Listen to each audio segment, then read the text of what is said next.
To set priority in Telegram notifications for private chats as urgent in Android phone, open Telegram, tap Telegram to open,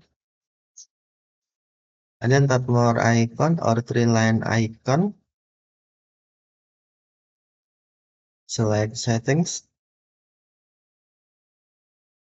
and then tap notifications and sounds, select private chats, next tap priority, and then select urgent. Now priority in Telegram notifications for private chats set as urgent. Okay, thank you for watching. Have a nice day.